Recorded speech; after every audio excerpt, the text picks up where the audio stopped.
वाल्मीकि सदन में तो मेरा हर तीसरे चौथे दिन आना लगा रहता है। कभी किसी का ब्याह, कभी किसी की सगाई, कभी किसी का बर्थडे, कभी कुछ कभी कुछ। लेकिन आज जिस मुद्दे की वजह से आए हैं वो बड़ा दुखदाई है, बड़ा पीड़ादायक है। अंदर तक दुख हो रहा है। हमारे देश की संसद एक तरह से सबसे बड़ी पंचायत है इस देश की, जहां पे पूरे देश से चुने हुए लोग जाके बैठते हैं और देश की समस्याओं पे चर्चा करते हैं। परसों शाम को 6:30 बजे के करीब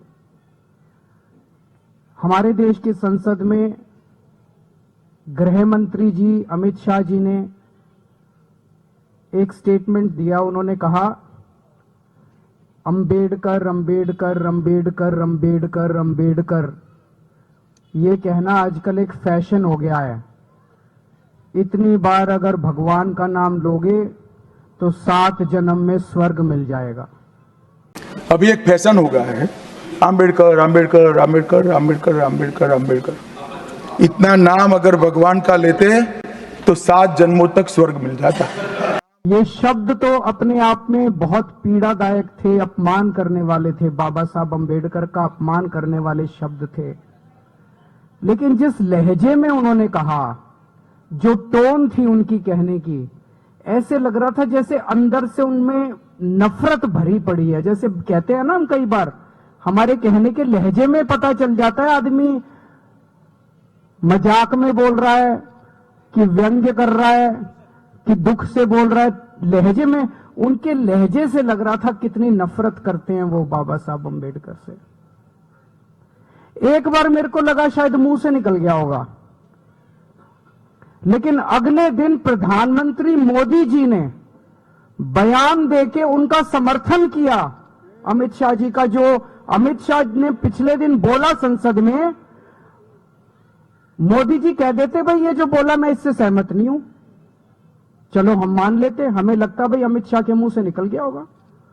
मोदी जी ने उनकी बात का पूरी तरह से समर्थन किया और शाम को कल 5:30 बजे प्रेस कॉन्फ्रेंस करके अमित शाह ने अपनी बात को सही ठहराया। इससे यह पता चलता है इन्होंने जानबूझ के, सोच समझ के ये बात संसद में कही थी, एक नीति के तहत कही थी, सबको, पूरे देश को मैसेज देने के लिए कि अंबेडकर के लिए उनकी क्या भावनाएं हैं। अपने आप को अंबेडकर जी का केवल फैन नहीं मानता, मैं उनका भक्त हूं, भक्त। मैंने पहले भी उनके बारे में बहुत पढ़ा, लेकिन जब जेल गया तो मैंने उनकी जीवनी कई बार पढ़ी।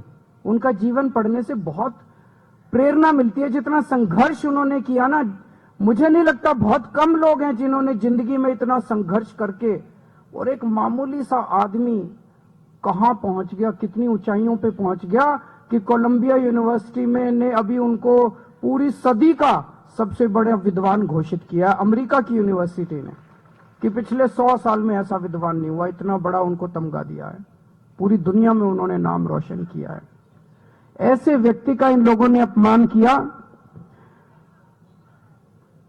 हम लोगों ने आम आदमी पार्टी में बाबा साहब अंबेडकर की, हम 2 महानुभावों को अपना आदर्श मानते हैं आम आदमी पार्टी में, बाबा साहब अंबेडकर और भगत सिंह।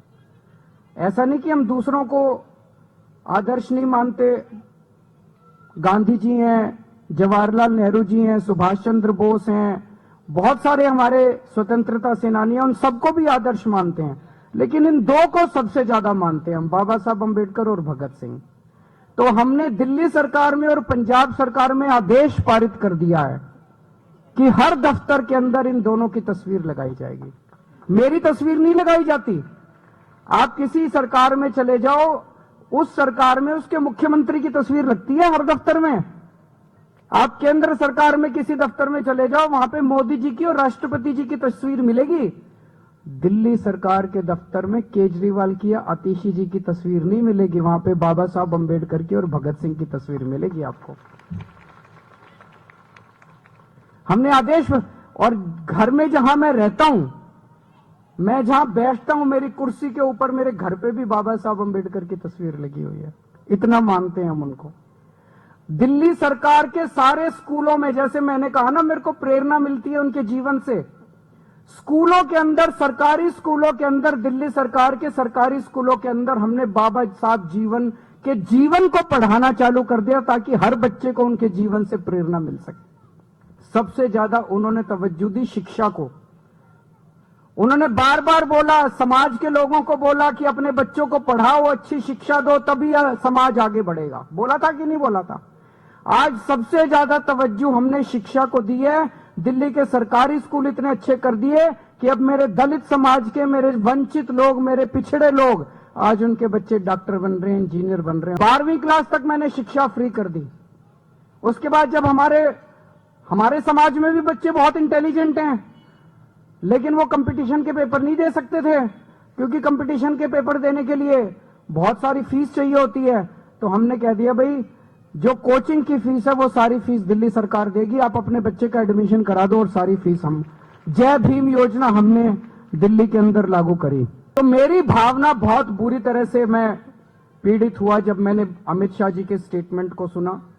और मैं समझता हूं मेरे जैसे करोड़ों करोड़ों लोग हैं जिनको पीड़ा पहुंची होगी। पीड़ा पहुंची कि नहीं पहुंची? सबको दुख हुआ। किस किस को दुख हुआ उनका? अमित शाह जी का बहुत दुख हुआ सब लोगों को वो स्टेटमेंट।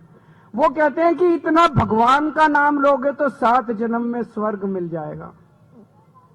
मैं उनको कहना चाहता हूं, बाबा साहब अंबेडकर आधुनिक भारत के भगवान से कम नहीं है। आधुनिक भारत के भगवान है वो।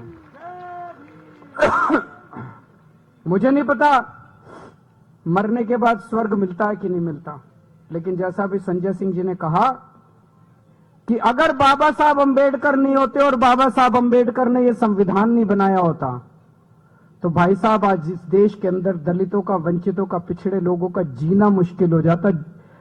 स्वर्ग तो बहुत दूर की बात है, उन्होंने जीने का अधिकार दिया है हम लोगों को। आज ये जो बीजेपी वाले आजकल झुग्गियों में जा जाके रह रहे हैं, इनका मन नहीं करता झुग्गियों में जा जाके रहना, तो कोई मन से नहीं जाते, ये मजबूरी है इनकी झुग्गियों में जाके रहना। और क्यों मजबूरी है? बाबा साहब अंबेडकर का संविधान मजबूरी है।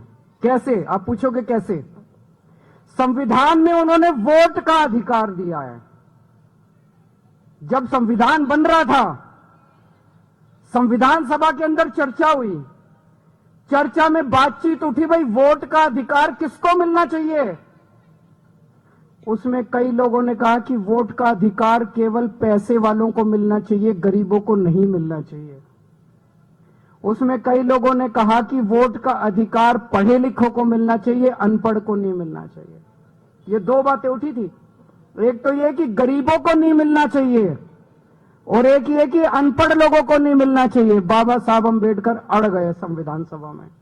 उन्होंने कहा हर नागरिक को, चाहे पढ़ा लिखा हो, चाहे गरीब हो, चाहे अमीर हो, चाहे अनपढ़ हो, उनको वोट का अधिकार मिलेगा। भाई साहब आज आपके वोट का अधिकार बाबा साहब अंबेडकर ने दिलवाया है। आज झुग्गी झोपड़ी में रहने वाले एक एक आदमी के पास वोट का अधिकार है, इसलिए बीजेपी वाले जाके झुग्गियों में रह रहे हैं। अगर बाबा साहब अंबेडकर ने वोट का अधिकार नहीं दिलाया होता, ये सारी झुग्गियां तोड़ के इनको पता नहीं कहां फेंक देते ये लोग। गलत तो नहीं कह रहा भाई साहब? हर चुनाव के पहले देख लो इन बीजेपी वालों को, नौटंकी करके किसी दलित के घर में खाना खाने जाते हैं।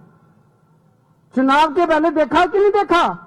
नौटंकी करते हैं किसी दलित के घर में खाना। इनको दलितों से प्यार नहीं है, इनको गरीबों से प्यार नहीं है, इनको पिछड़ों से प्यार नहीं है, इनको आपके वोट से प्यार है कि नहीं बहन जी? इनको आपके वोट से प्यार है। वो वोट किसने दिया? बाबा साहब ने वोट दिया।